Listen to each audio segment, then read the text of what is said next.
would like to talk about the scariest experience I have ever had in my life.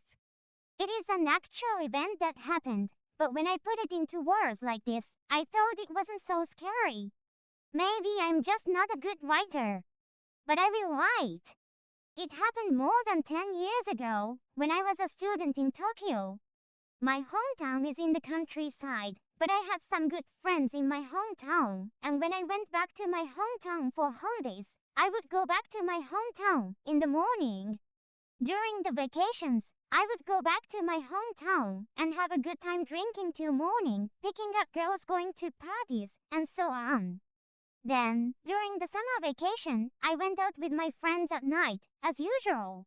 I was hanging out with my friends at night, doing karaoke with a girl I had hooked up with. After karaoke was over, the girls went home because they had a part-time job the next day. We were free, so we said to each other, well, why don't we do a test of courage? We decided to go to an abandoned villa on top of a mountain.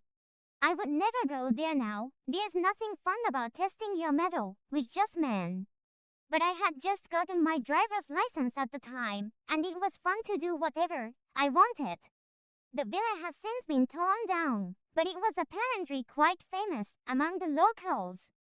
There were all kinds of rumors going around that someone had been killed there, or that a woman was peeping in the window at night.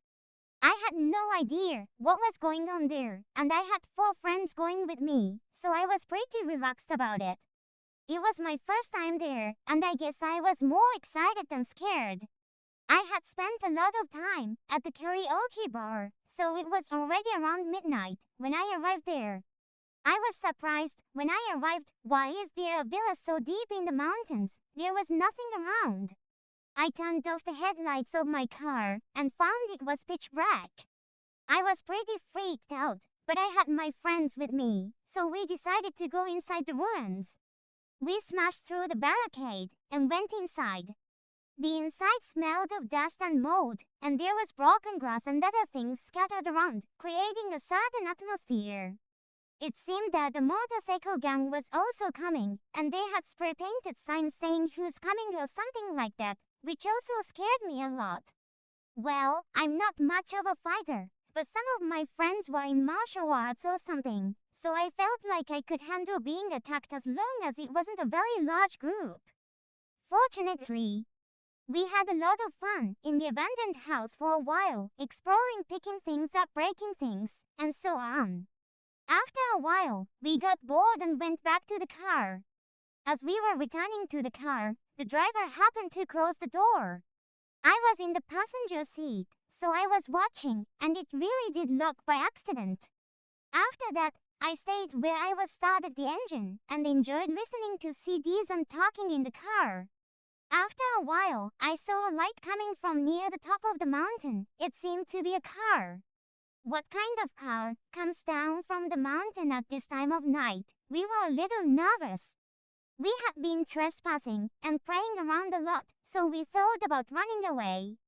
But the atmosphere in the car at that time was like we don't want to be licked by our friends. For some reason, no one said anything about running away. And then just like that, a car came right in front of us.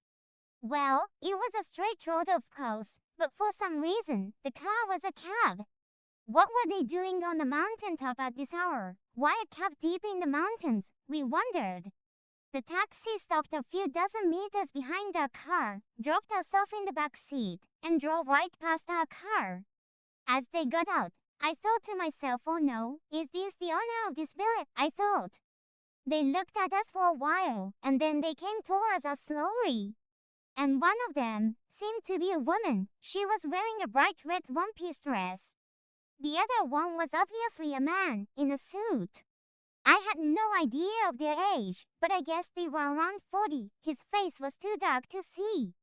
I think we were taken aback by this subtly unrealistic event. We were taken aback, but they quickly approached the car, and we saw a man on the driver's side and a woman on the passenger's side. The man went around to the driver's side, and the woman went around to the passenger's side. They suddenly pulled the doorknob and tried to enter the car at a tremendous speed. They were like, oh my god. Oh no, my hair is standing on end. Oh no. As I said before, the door didn't open because it happened to be locked. But they didn't care about that. They were rattling the doorknob like crazy. We were scared. The car was shaking so hard. Someone came to his senses and shouted, "Run!" And the driver immediately started the car. The inside of the car was in an uproar. When we came to our senses, everyone was crying out of fear. We all gabbled about things like, what was that?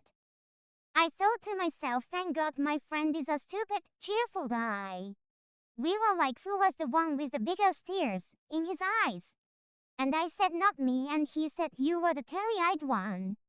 Thanks to the fact that I wasn't so teary-eyed, they didn't say much about it. After I had calmed down a bit, I asked my friend, who had martial arts experience and was a very hot guy, why he didn't leave. He is a pretty hard-drinking guy, so everyone wondered why I didn't leave. By the way, he was the driver. He took a drink from the drink bar and said maybe because I can't win. Oh, you're always so confident, but this time you're so auspicious. Someone made fun of him. Then the driver gets angry and says because my car is over 1 ton. My car weighs more than 1 ton, you know. Why does the car shake so much just by lifting the doorknob? They are so powerful. I mean, didn't you guys see their faces? Their eyes were terrifying. They couldn't even get out of the car. They have only black eyes. That's definitely not a person. We, who had not had a good look at the faces of men and women, were thrown into a tailspin by those words. He is not the type to tell lies. We spent the rest of the night at a family restaurant. I'm writing this because of the statute of limitations, but I didn't cry, but I did pee a little. That was the first time I learned that people pee when they experience real fear.